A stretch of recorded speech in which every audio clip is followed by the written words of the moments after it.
આજે આપણે બનાવશું મિક્સ મિલેટના રોટલા. તે બનાવવા માટે મેં અહીં અડધો કપ જુવાર, અડધો કપ મકાઈ અને અડધો કપ બાજરાનો લોટ લીધો છે.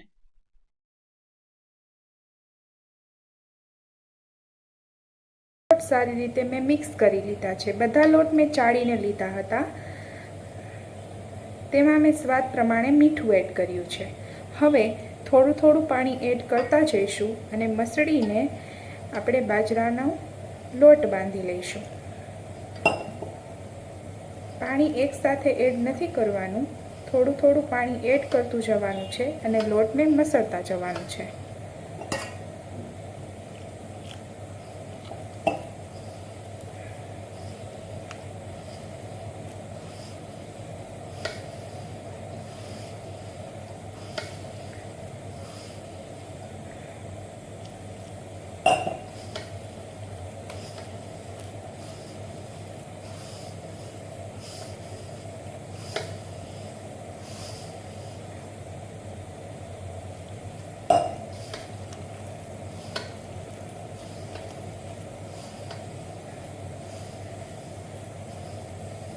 લોટને થોડો કઠણ જ રાખીશું.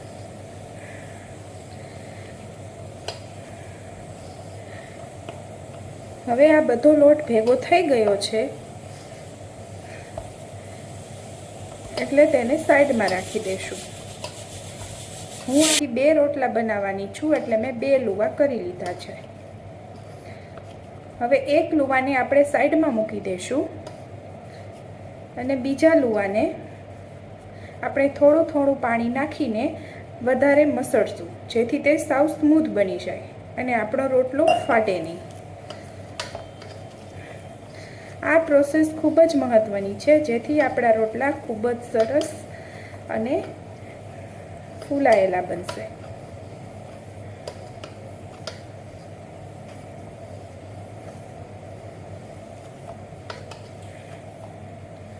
હવે આપણે થોડું થોડું પાણી એડ કરતા જઈશું અને લુવાને મસળતા જઈશું જ્યાં સુધી તે સાવ સોફ્ટ ન થઈ જાય. જેમ વધારે મસળીશું તેમ આપણા રોટલા ઓછા ફાટશે અને આપણે એને સારી રીતે ટીપી શકશું.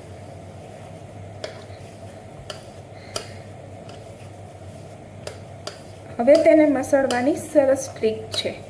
આ રીતે ભેગો કરવાનો અને આમ લંબાવવાનો. આ રીતે મસળવાથી લોટ જલ્દી મસળાઈ જાય છે. તમે જોઈ શકો છો કે આપણો લોટ મસળાઈને એકદમ સ્મૂથ થઈ ગયો છે. મસળેલો લોટ છે અને આ આપણો પહેલાંવાળો લુવો છે. આ લોટ એકદમ સોફ્ટ થઈ ગયો છે, જ્યારે આ છે એ કડક છે અને ફાટે પણ છે. હવે આપણે ગેસ ઉપર તાવડી મૂકી દઈશું કે જેથી તે સારી રીતે તપી જાય, એટલે આપણે રોટલા બનાવવામાં સરળતા રહે. મેં ગેસ ઉપર તાવડી તપવા મૂકી દીધી છે. હવે આપણે રોટલાને ટીપવાનું શરૂ કરશું. ફર્સ્ટ આપણે થોડું પાણીવાળો હાથ કરવા માટે કથરોટમાં થોડું પાણી લઈ લઈશું. એનાથી પાણીવાળો હાથ કરશું અને લુવું તૈયાર કરશું. લુવું એકદમ ગોળ અને સ્મૂથ તૈયાર કરવાનું છે.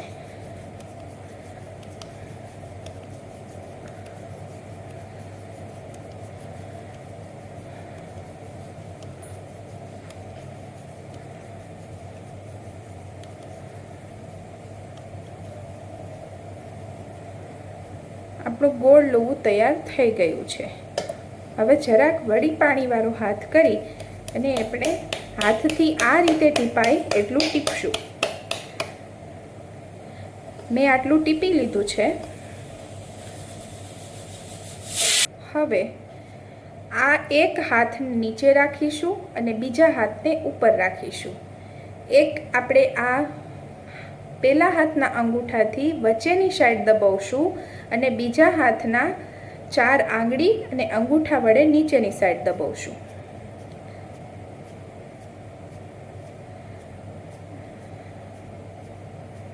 આ ટ્રીક રોટલો બનાવવા માટે ખૂબ જ મહત્ત્વની છે. તમે આ જેમ સારી રીતે કરશો એમ રોટલો સરસ બનશે.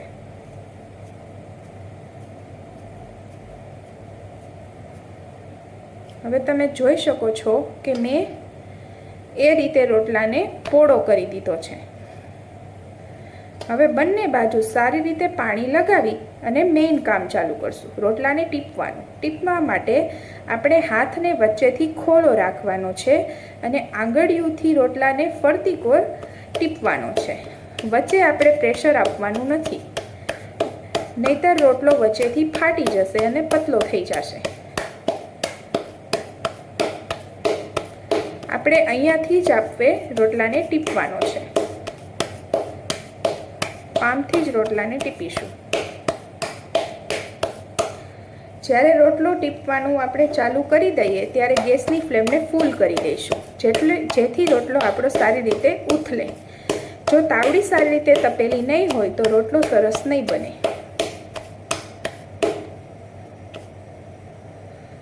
તમે જોઈ શકો છો કે આપણો રોટલો થોડીક જ વારમાં ટીપાઈ ગયો છે, કારણ કે આપણે સરસ રીતે એને શેપ આપ્યો હતો, લૂવું તૈયાર કર્યું હતું, મસળ્યો હતો. બરાબર.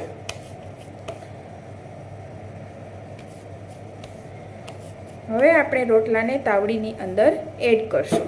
ની અંદર રોટલાને એડ કરવા માટે આપણે એક કિનારેથી રોટલાને બેસાડશું અને પાથરી દઈશું. તમે જોઈ શકો છો કે રોટલો કેટલી આસાનીથી આપણે તાવડીની અંદર પાથરી દીધો છે. હવે ભીનો હાથ કરીને થોડોક રોટલાની બીજી સાઈડ માટે લગાડી દઈશું, કે જેથી રોટલો આપણો ડરેલો ન બને. ડરેલો ઇટ મીન્સ કે એક બાજુથી કોરો ન બને, એકદમ સરસ બને. બરાબર. હવે આપણે પેલું પડ ચડવા દઈશું. પેલું પડ આપણે ઉથલાવવામાં ઉતાવળ કરવાની નથી, તે સરસ ચડે પછી જ ફેરવવાનું છે. અને બને ત્યાં સુધી આપણે શાર્પ નાઇફનો ઉપયોગ કરીને રોટલાને ફેરવશું. પહેલાં આપણે કિનારીએથી ક્લીન કરશું.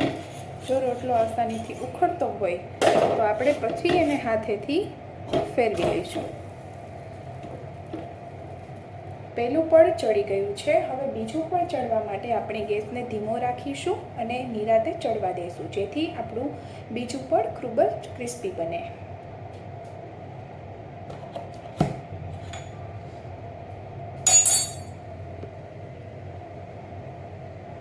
આપણે રોટલાને ફેરવ્યા પછી ટચ નથી કરવાનો, તેને ચડવા દેવાનું છે. 1 થી 2 મિનિટ પછી જે રીતે પેલું પલ ઉઠલાવ્યું હતું તે જ રીતે છરીની મદદથી પહેલાં રોટલાને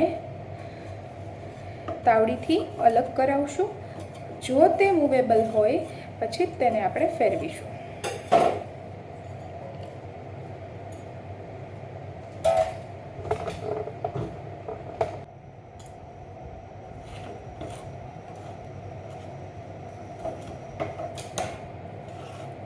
બીજું પણ આપણે હવે ફેરવતા શેકી લઈશું, જેથી તે બધી તરફથી સરસ શેકાઈ જાય.